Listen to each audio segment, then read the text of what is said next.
Legal experts say the ruling allows states to bypass what is called the proportionality review. Montgomery attorney John Carroll has handled several death row appeals. For example, a convenience store robbery by somebody who had never committed another crime before. It's supposed to assemble all of those cases, see what the sentences are, and decide whether the sentence in the case that it is looking at the time is right or wrong. Carroll adds there is a dispute over whether Alabama's proportionality review is applied properly. There's a dispute about whether or not our court is doing the right kind of proportionality review, and the Supreme Court's decision may affect our ability to make that kind of legal argument. 5 executions were carried out in this country in 1983. Death penalty opponents and state officials say this ruling is a signal that more death sentences will be carried out in 1984. This ruling by the Supreme Court indicated that they are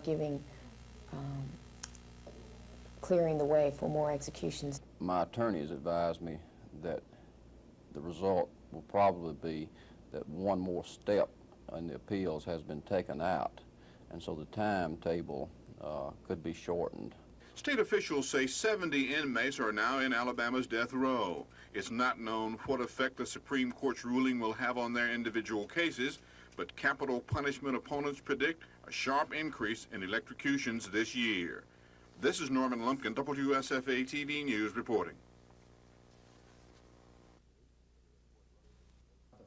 Commander of the Army Aviation Center at Fort Rucker, Major General Bobby Maddox, says the post has exploded in activity since the Army made aviation a separate branch of its fighting arm last April. Speaking to Montgomery Rotarians, General Maddox says the Army is in the best shape it's ever been in, and the aviation branch is attracting the cream of America's youth. The general says in the past, young people coming into aviation would receive training at several different branches, but now all the training will take place at Rucker. We will train them as a new member of the Combined Arms Team to be Army aviators and to employ aviation as a member of the Combined Arms Team. In the past, Fort Rucker was in charge of training flyers, but now it will be involved in all phases of Army aviation. Now all developments of aircraft, as well as doctrine, training, and the rest, are focused at Fort Rucker, Alabama, in one place. General Maddox says you'll see the red dirt fly at Fort Rucker as the Army's newest branch meets the challenge of new missions, machines, and the influx of new people. Don Phelps on the Military Beat. For medical sciences, Chancellor and hospital have 2 lawsuits. Their programs and budgets with the legislature. Now, I do have a lot of, interrelation. I sense now, and I sensed when I met with the screening committee for the presidency, an interest among the faculty and the students, the staff, the board of trustees, the alumni, and the friends of the university that were on that committee, a genuine interest in rising above individual preferences in order to do something that was in the best interest of the university. And I think that every member of that committee, I got that sense of purpose. I think that the Board of Trustees, I sense that, everybody is interested in getting on with the business of improving the teaching, the research, and the extension programs of this university for the benefit of the citizens of the state. And unless we're willing to do that, then, you don't have a very good case to go to the legislature and talk about large increases in resources. But hopefully, that is a part of the history that cannot be changed. But hopefully that's behind us, and I'm planning to start at square one, and everybody else, I assume, will be at the same position, and we'll go on from there.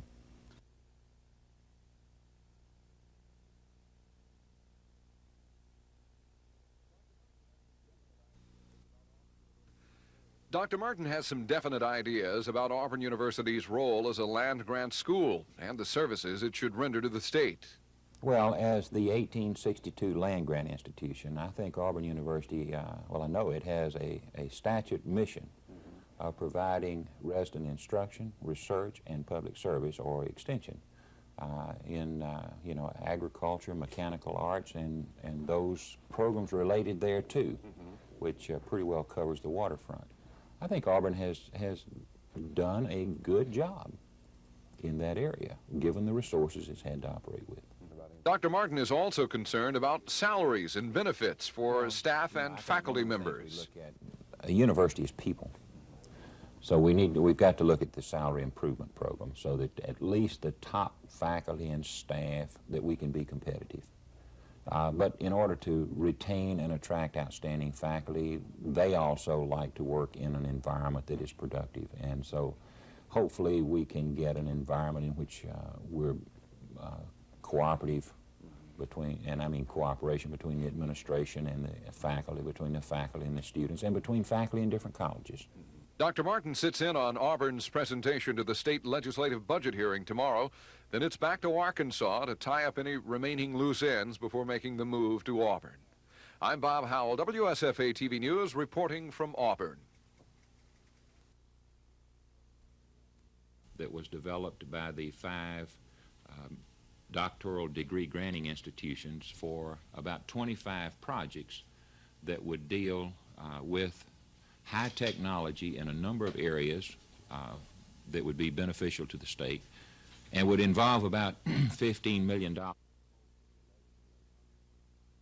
I certainly hope that the legislature will give very serious consideration to that type of project, because I think it has the capability of providing a seed that can grow and have significant impact on the number of jobs that will be available in Alabama in the future. It will increase the per capita incomes over time, and I think it will also add to the state's revenues because of the increased taxes that would result from these higher incomes. I happen to have been at North Carolina State. Superior location. Well, the property then was bought and donated in 1907. Wise and Turner began to plan with us these guys. And I would like to call the names of those sponsors, and then after I call the names of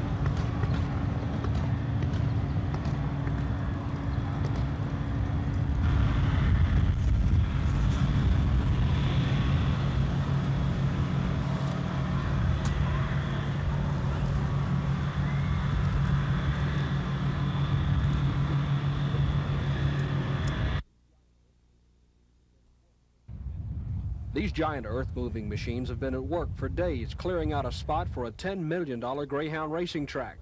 But all this work wasn't official until midday, when about 100 people gathered on this once lonely rural spot and spaded the dog track into life.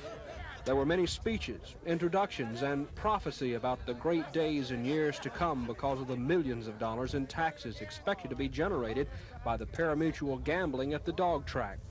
One county official declared the dog track to be the salvation of the financially troubled public schools. Another says it's a way to raise money without raising taxes. For Milton McGregor, the principal stockholder of the company that'll be operating the track, it was a day to begin work in earnest to complete the facility by summer. It'll be somewhere, I say, between the 4th of July and Labor Day. I know we'll be open before Labor Day, but by Labor Day, we'll definitely be open this summer. It's hard to predict the weather, as you know, but the way the progress that Mr. W.S. Newell from Montgomery is making right now, I think we'll stay well on schedule. I sure do. One of the remaining questions to be cleared up is annexation of the track site by the city of Tuskegee.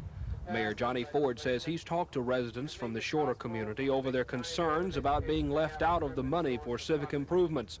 Mayor Ford says those concerns can be accommodated through the annexation of the dog track. Dennis Latham, WSFA TV News, Shorter. Back when Mary McCord was shot and killed, that was an excuse used there that the gentleman that was convicted of her death was the fact that he did not know that they were police officers. It's an excuse used by many people, but we don't feel that we've had an identity problem, but to prevent this being as an excuse in the future, we've gone to the distinctive type wear for the investigators. They're wearing a blue blazer, gray slacks, light blue shirt, and in the case of men, a necktie, either blue or maroon type necktie.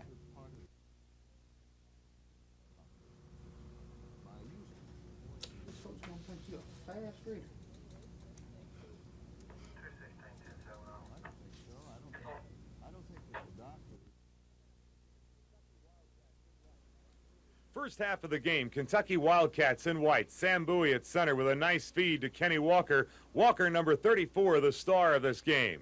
Roger Harden now with the alley-oop to Sam Bowie. Bowie, number 31, jams at home, and Kentucky led by 10. At the second half, they continue to roll. Leroy Bird, alley-oop to Kenny Walker, who had 21 points. One bright spot for Tennessee. Watch Tyrone Beeman on the steal, behind the back to Rob Jones. What a pretty play. Too much Kenny Walker was the story of this game, though. Walker all the way as Kentucky rolls over Tennessee 93-74. I'm George Michael for NBC News.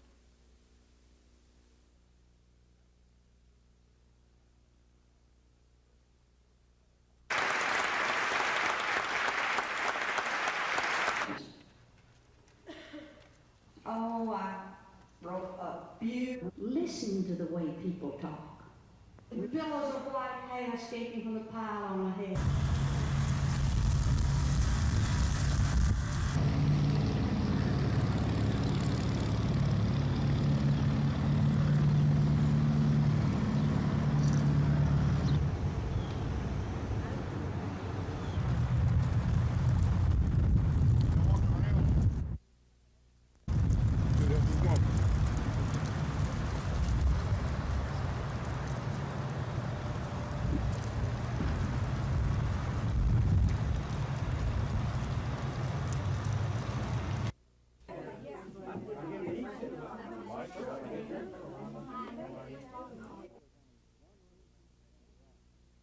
I feel there's only one reason to run, and that's to support President Reagan.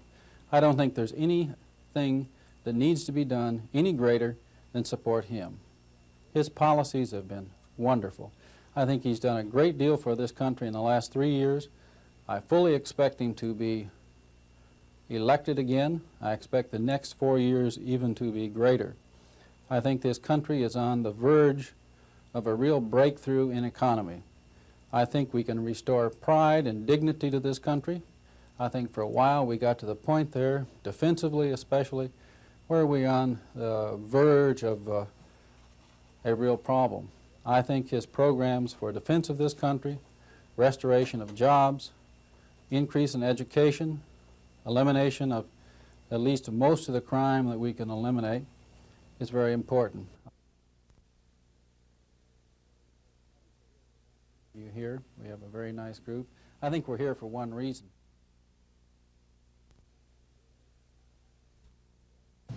With our witness analyzing their EDA, and I'd like to point out that our witness's office in December of 1983, we again asked this commission, we filed a motion, they did make the EDA available to us, however, we signed for private. Men reviewed this particular calendar that they would agree that this is the best resolution for the problems that we can continue to give you sufficient information as a background and backdrop. Was information made available to us on the EDA, and we have not had 7 information contained in that EDA. To the EDA. I would challenge if we had been in the process of attempting to review that analysis. I can respond to your point about how long the staff has had an opportunity to be involved in this, and just mention that we're talking about 3 analysts. We don't have the resources, and a week later, and ends with the exact same time period that was set forth by the commission.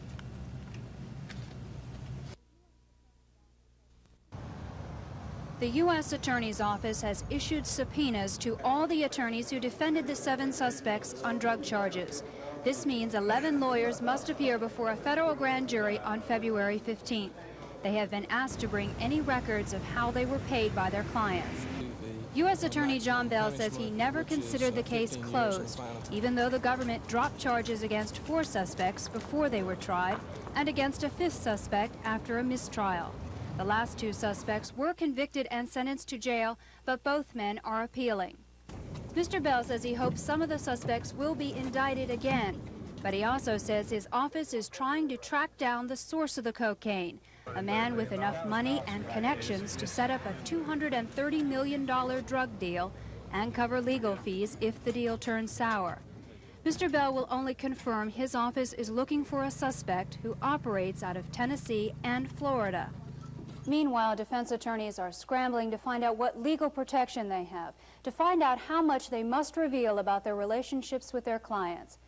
At least one attorney is angry, indignant in fact, about the government's latest move, and several worry privately about the after effects when an attorney is asked to, in their opinion, become a witness against his own client.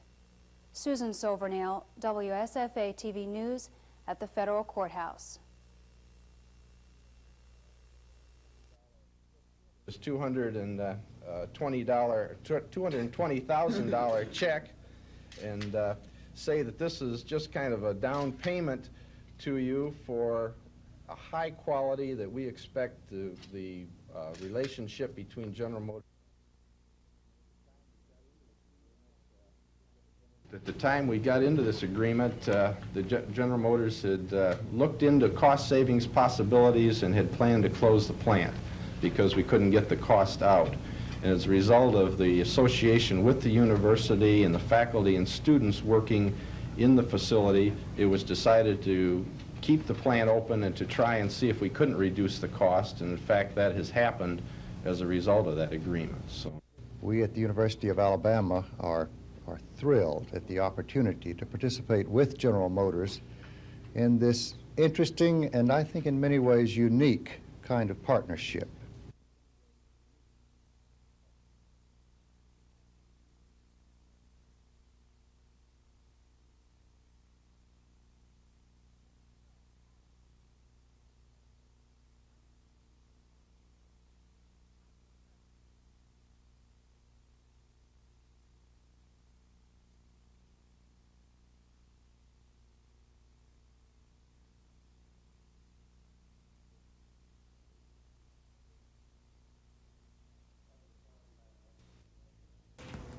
That would calm down, and Parnell and Foster, that's South Alabama trustees, and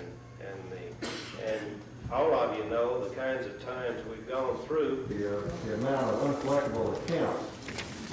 I assume that those are indigent patients in the main may be coming in. Dr. Stanley Wilson, Vice President, will focus on the importance of the Agricultural Experiment Station and Cooperative Extension Service programs. Dr. James Williams introduced, for those of you who have not had the opportunity to meet him already, Dr. James E. Martin, who on December 15th will support you as members of the Interim Committee and other members of the House and Senate have given during the past year. This has been for this general introduction. Our commitment to public service. Public service programs, positions indeed of senior leadership throughout the nation. Striking examples are seen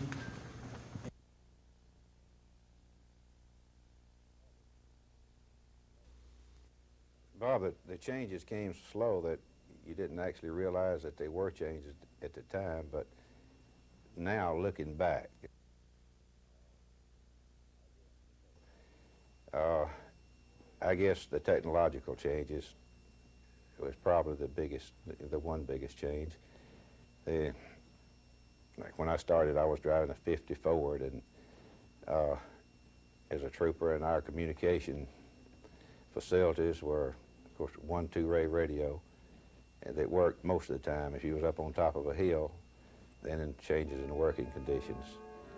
When I started, we had off days 4 days a month, and we had 5 vacation days, I believe, a year, and our hours were when we got up in the mornings till we got tired at night. That was the working hours usually, but now it's 8 hours a day. Do the work of 3 back then because of that, but the working conditions for the individual troopers and for the personnel is so much better than they were then. Anything that sticks out in your mind as a...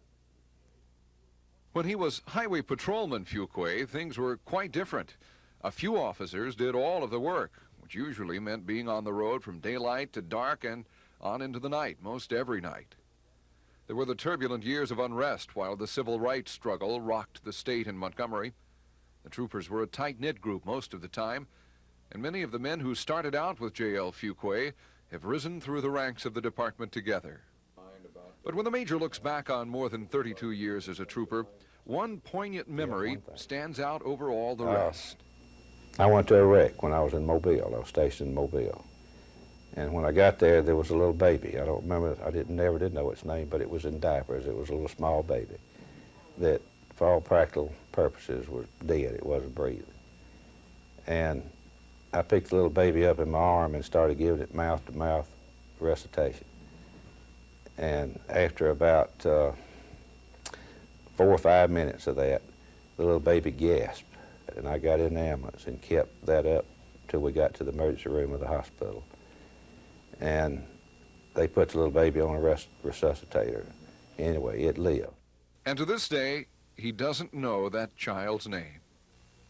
As far as the future's concerned, Major Fuqua says in between hunting and fishing, he'll be doing some work for area attorneys. Reporting from the Department of Public Safety, I'm Bob Howell, WSFA TV News. Auburn. Great. Nice to introduce me to everybody. Hi, how are you? My name is Desmond. Good to see you. Jasper. Hi, Jasper. How you doing? Well, these are Commissioner. How you doing? Fantastic.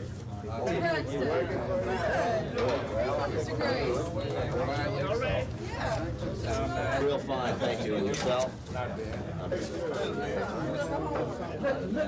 Girls? Oh, my goodness. Hi, and you are? Claudia Clinton. Claudia, nice to meet you.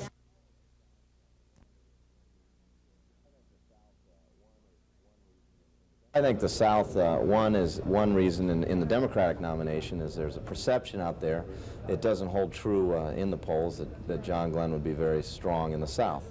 Or maybe that's the only place where he could beat us. We don't believe that to be true. I think the polls here in Alabama show us up 15%. I think we're up something like 2-1 in Georgia. But that perception up north is true. We have to come down here and win.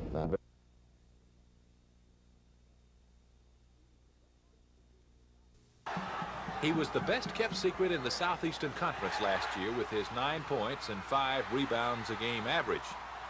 This year, Chuck Person of Auburn, at 6'8.5", 215 pounds, leads the tough Southeastern Conference in the 2 big categories, averaging 21.4 points a game and 9.4 rebounds a game.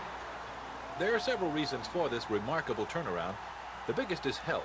Off-season surgery corrected a painful double hernia which plagued Chuck all of his freshman season. He started out the season as a standing jump shooter last year.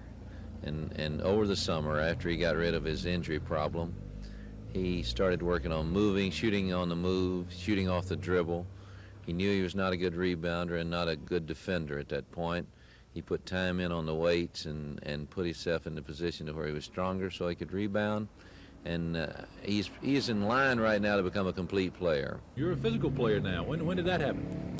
Well, I think it happened when the league started, especially when Charles went out. I had to go inside and do a lot more because he was out. Now since he's back and I have a little help with him, we are inside mixing up with the other players, and that's why we're banging together. Does Charles Barkley make you a more effective player? I think so. He's our bread and butter player, and when he's out and when he's in, he motivates me and pumps me up to crash the boards and get a lot more rebounds. People are saying Chuck Person may be the best player in the SEC. Boy, that's high ground. How do you feel about that? I think that's saying a lot with the type players we have in the league because of Sam Bowie, Melvin Turpin, and even Charles Barkley. So that's putting me in the category with the big guys. And it makes you smile. Yeah.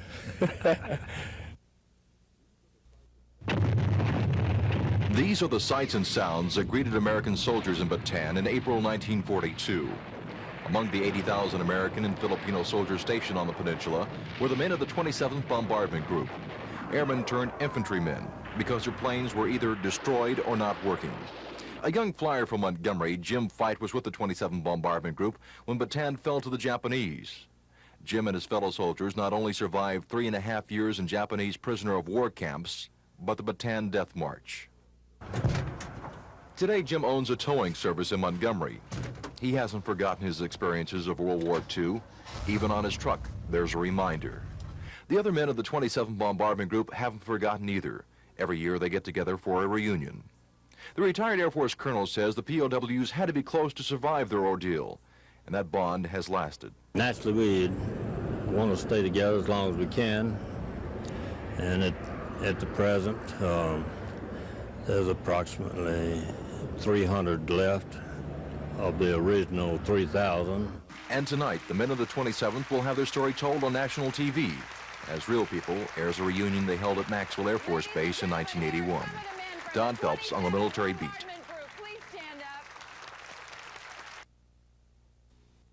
Can you tell me what time those pencils were found missing?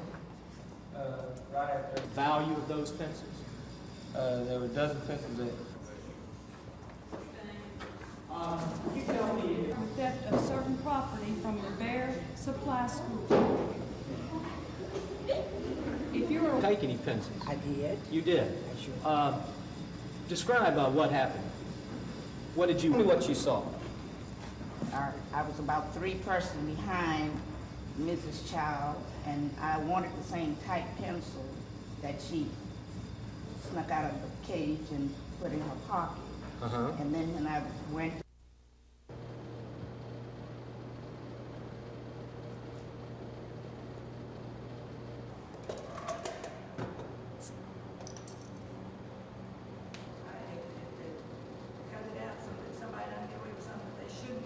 Gentlemen realize now this agency is the only, or this department is the only enforcement that the public has. In other words, for this effort, I think they ought to have an increase. Maintain the ratio that they have now. You're really up there. So I think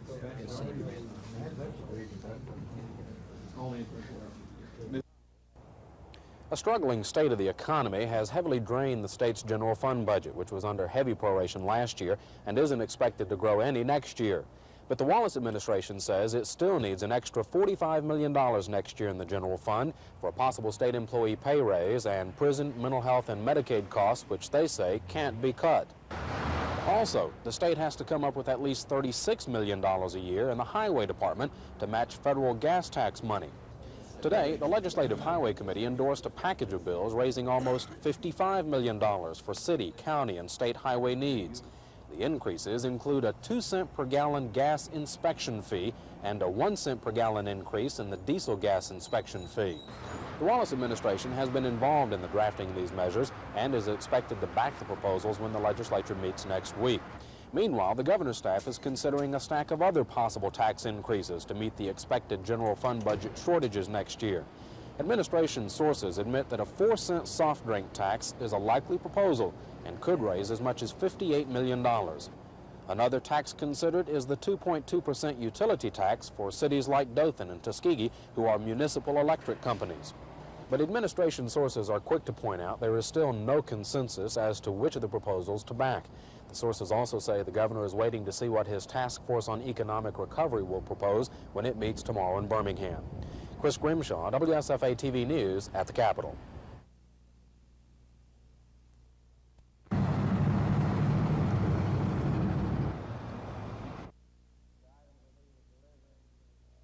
The items that he was delivering consisted of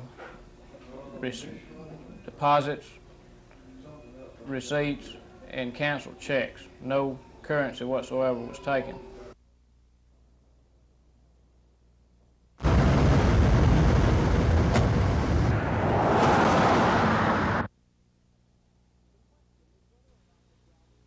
The question is whether or not the job of governing numerous small airports in the state has become too heavily involved in politics, whether the Aeronautics Commission is doing its job. The legislative committee asking those questions today was looking for answers. But there's no way I feel that a person can serve on that board with political interest and serve that particular commission because that is a technical commission. It's not a It's different from other agencies across the state. There is some talk underway of possibly merging the Aeronautics Commission with the State Highway Department, but one committee member said that would do nothing to cut back political maneuvering. Another suggestion is to restructure the commission, barring state legislators and other office holders from serving on the commission. The committee has given itself another 10 days to think over these ideas before making any recommendations to change the commission or leave it as is. But amid all this talk, there was no mention today of the investigation into the activities of former Aeronautics Director James Rowe. That investigation has just been completed and turned up no wrongdoing on Mr. Rowe's part. Tom Foreman, WSFA TV News at the state capitol.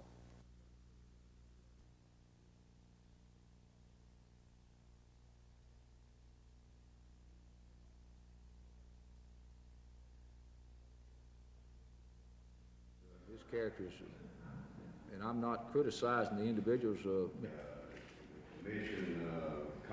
I think the only way you can take politics out of the commission is set some qualification for these people that can serve on this commission. For instance, I don't think that anyone should be allowed to serve on that commission that draws a check from the state in any way or holds a political appointment in any other field, because you have a technical agency. You have a total technical agency.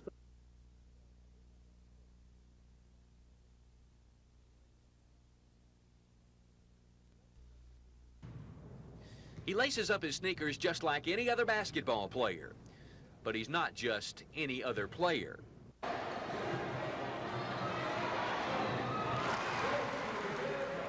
Sweet Lou, Lewis Jackson, is Alabama State's legitimate All-American candidate.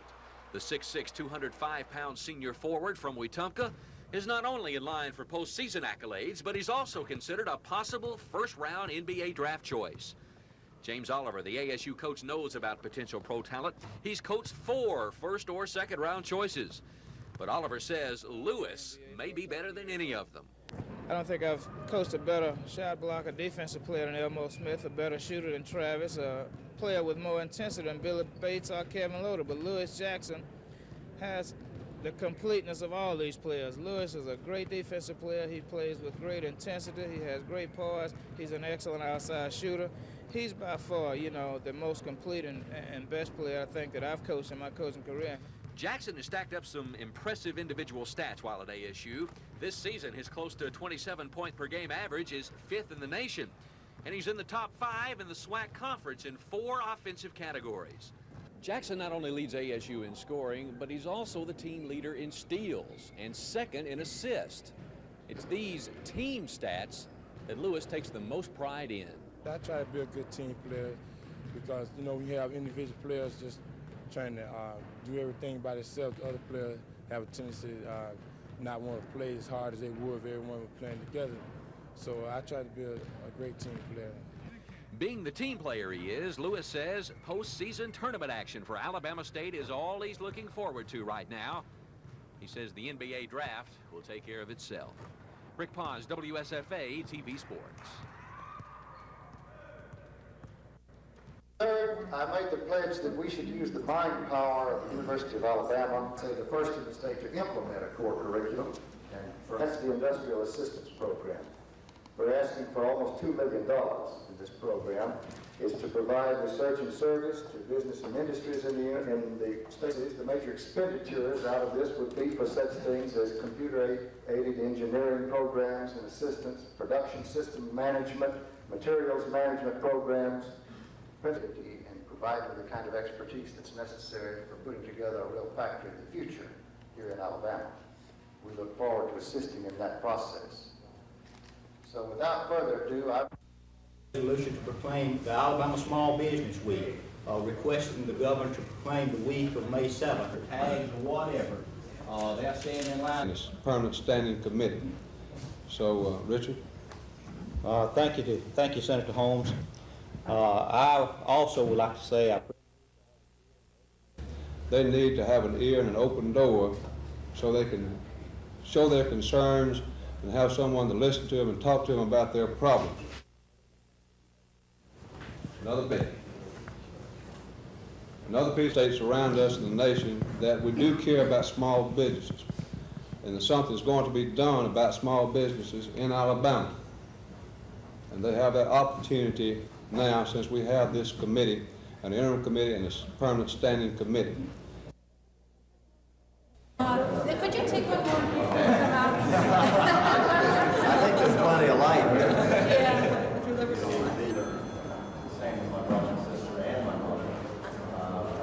As we are going to have, by the time of the March 13th primary, a member of our immediate family visit every county in the state. And I guess after I leave the state today, we will have accomplished being in 55 counties already out of the, what, 67. Good morning, the elder son of Walter Mondale, Texas. You and your family are going around with years and your father in this campaign. And try to do it without hopefully advocating raising the tax, or at least that department has. As you the highway department does function as a department of transportation, trade and commerce in any particular county, regardless of the size of the county. I think if there is a consolidation taking place, I would highly recommend that. And try to do it without hopefully advocating raising the tax, or at least that department has, as you know, the only agency I think that has a cap, then the tax can fluctuate. And so if you would give us a little bit on how you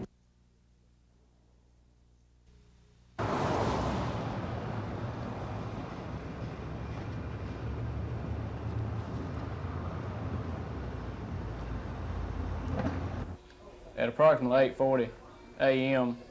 this date, a lone black male armed with a nickel-plated revolver approached the employee of the Pony Express business, who makes deliveries to different banks around the Montgomery area.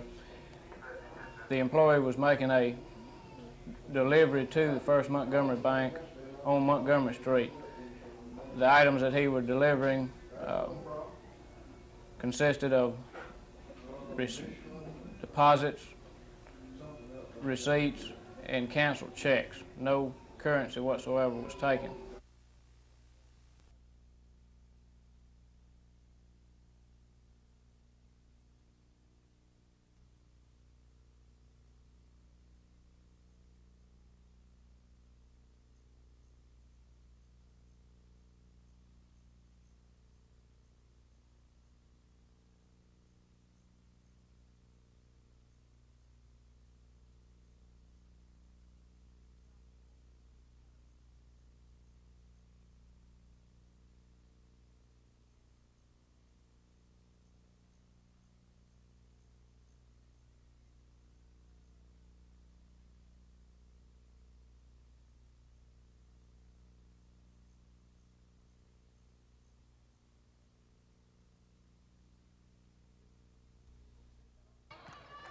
Troy State got off to a good start tonight. This is Marvin Madison putting in the first two of the game on the turnaround. Madison with 12 points for the Trojans.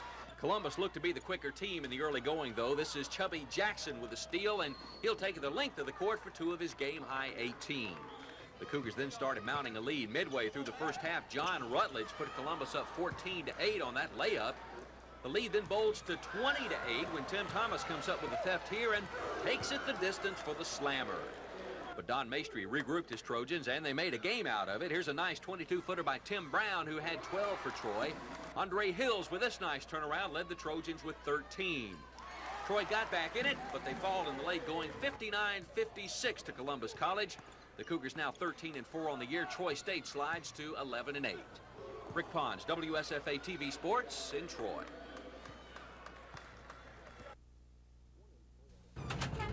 One in three Alabamians file tax returns with the state.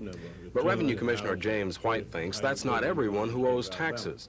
According to Mr. White's estimations, there are another 50,000 to 75,000 people who don't file, and an untold number of people who falsify their filings. Enough money to deprive the state of an estimated $160 million a year. But last month, under pressure from Mr. White and the Wallace administration, the legislature passed the Tax Enforcement and Compliance Act, or TICA, which basically takes the federal Internal Revenue Service laws and writes them into state law. Laws Commissioner White says he intends to enforce. We intend to enforce this law across the board, no exemptions, regardless of your position, station of life, or whatever. Each time we go forward with prosecution, we're going to be asking for the maximum penalties included in this statute. And the maximum penalties are stiffer. Under the old law, attempting to evade your taxes was not a criminal violation, and it led to possible late fees and charges for being delinquent. But under the new law, attempting to evade your taxes is a felony and can land you in jail for up to 5 years and/or a $100,000 fine. And the violations and the penalties are stiffer across the board for both personal and business or corporate violations. But Commissioner White says before his department starts wielding this new, heavier hammer of penalties, he wants people to have a chance to get out from under it. We do not want people to get word of all of this and want to file, want to correct that situation, and then just become so terrified of the fact and not do so. So for the next 9 weeks, the Revenue Department is offering amnesty to anyone who steps forward voluntarily to clear their tax records of any problems. Chris Grimshaw, WSFA TV News. 1 week ago, the State Revenue Department began offering amnesty to people who didn't want to risk prosecution under Alabama's new tough tax laws. The amnesty means the state won't press civil or criminal charges against violators for the next 9 weeks. We're encouraging taxpayers to take advantage of this. They can do so by filing the required returns or amended returns, if the case may be, and by paying the tax and the interest.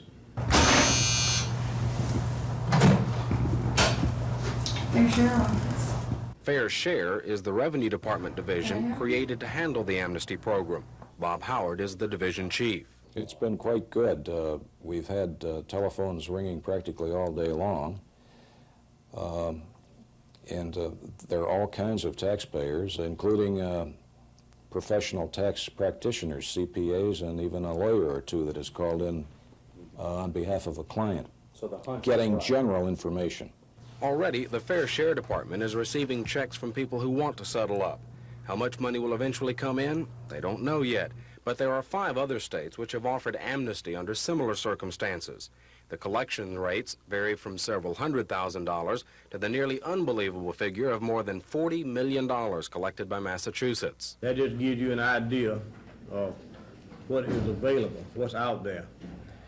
We don't expect to achieve $40 million in Alabama over this 10-week period, but we do expect some very strong results.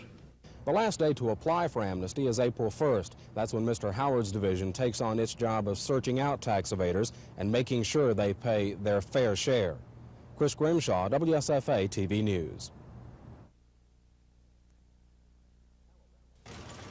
Alabama, like most other states, has a tax auditing system. It randomly checks tax returns for honesty and accuracy. But you can't apply auditing procedures to a tax return which isn't turned in. And it's these tax evaders who are the target of the Fair Share Division. It's from someone who has failed to file his return in a single given year, sometimes with understandable extenuating circumstances, to the professional tax evader who hasn't filed for a great number of years and has no intention of filing. There is no statute of limitations. If you've ever skipped paying your state taxes, you're a target. How will they find you? By using computers to check state tax returns against as many other taxes which may contain your name, starting with a list of Alabamians who've paid federal taxes. They have been filing relatively conscientiously with the federal government, but not with the state.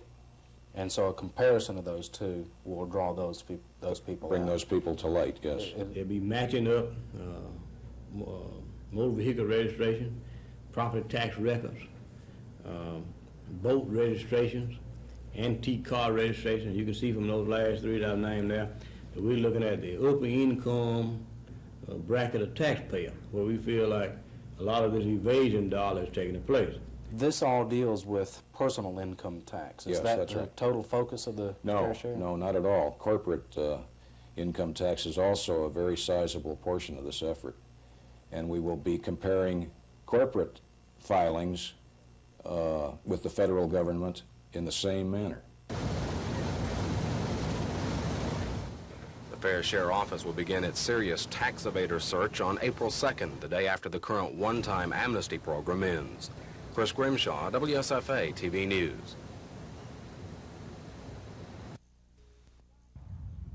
While construction is just starting on a dog track that promises jobs and big money, the people of the Shorter community and the mayor of Tuskegee are still trying to find some common ground.